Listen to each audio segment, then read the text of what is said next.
As ama-fans ebhola la South Africa, I think sekuyisikhathi kumele sikhulume ngalo coach lo wePulwane City. Igama lakhe uPhuti Mohafe. Abanye bambiza ngoPhuti Mohafe, mina ngambiza ngoPhuti Mohafe. Yabo, I may be wrong, ngangicorrect ama-comments. Phuti Mohafe is one of the best coaches esinabo kwe-Betway Premiership so far. Ibhola lakhe, indlela adlala ngakhona, uyakhombisa ukuthi ucoach uzimiselayo. And nendlela i-team yakhe edlala ngakhona, uyabona ngempela ukuthi le team le izoyafaka. Uma ingase nje ithola abadlali nje abafew abazovala lawo ma-touch-ups, bavale lezo yikhala. I-team engayihlupha ngempela lapha ku-top 3 because right now number 3 if I'm not mistaken. But sikhuluma lo coach, abaningi abamazi and abantu abaningi bama-undermine lo coach. Wathola udumo kakhulu esakumathima njengo-TTM ochako Majamba Mandile. Wangicorrect lapho ma-comments lela gama ngilipronounce right now. Namathima njengo-Royal Eagles. Le Royal Eagles esibizwa nge-Royal AM right now. But I may be wrong. I don't think waya ku-Royal Eagles, yabo. But ungangicorrect la. Kula mathima ekona wathola experience, yabo, yokucoacha, yokuba ucoach wangempela. Ingakho iPulwane City yambona as umuntu oright. Yambona as umuntu oright othalide iPulwane City nje uyibona inje right now.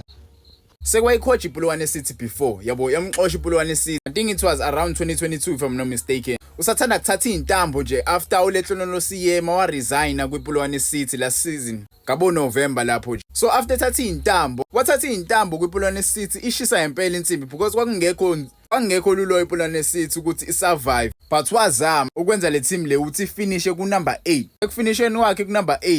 Most big teams ahluleke ukufinisha top 8. Ama-team njengo Kaizer Chiefs nje ahluleke ukufinisha above top 8. And ucoach lo wakwazi ukuthi le team le ayenze ibe number 8, yabo. Ukuze izodlala ku-MTN yakule season le.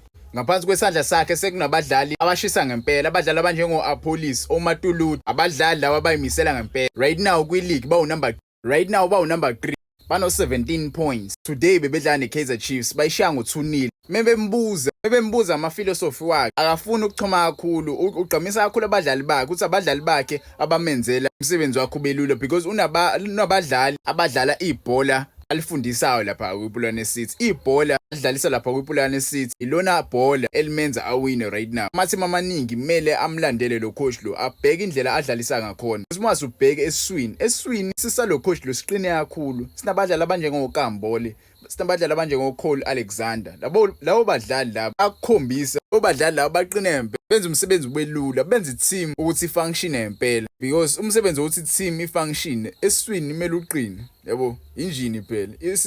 I-team ne-team kumele ibe ne-engine right, yabo. So uma uqinile eswini u-right nje. Ezingekhuluma indaba ye-engine, yabo, abangilandelayo bayazi. Indlela adlala ngakhona kuyangijabulisa ukubona ocoach abaningi beyimisela kanje, yabo. Kuyakhombisa ngempela ukuthi awuyidingi experience engako ukuze ukhombise ukuthi ibhola ulazi kangakanani. Ama-methods akho ebhola awadinga ama-license amakhulu, yabo. Because ocoach abaningi right now ku-Betway Premiership, ama-team amaningi adinga ama-license UEFA Pro license la ukuthi bacoach. Yabo, i-team njengo-TS Galaxy dingocoach abanama-license aphesheya ali, yabo, e-coaching. Kanti ocoach abakanje bayakulethela ibhola elisimple, ibhola elingadinga ama-license ali, ibhola la eSouth Africa. Yabo, umlando ocoach bale aba-understand ukuthi ibhola la eSouth Africa lidlalwa kanjani, izinto zala eSouth Africa kumele i-operate kanjani. Uzohluleka because lo coach lumase ubheke ischeme sakhe asinabadlali ababiza ama-million, yabo. Ischeme nje esikahle mfethu, yabo. And usenze abadlali ababiza ama-million because abadlali abanjengo-Apolis, abadlali abanjengoMatuluti sebezobiza right now, yabo. Bayashisa, bazothengwa soon. Ama-team amaningi abamonitor labo badlali labo. That tells you ibhola adlalayo lo coach lo linzima kakhulu ibhola lidlalayo. And abantu kumele bayeke umthatha kancane, yabo. Uku-undermine ocoach bala eSouth Africa akukho right. Yangijabulisa ukubona ucoach wala eSouth Africa enza kahle, yabo. Engathi ocoach bala eSouth Africa bangalandela inyathelweni zakhe, bangenzi izinto ezifancy kakhulu, balande abadlali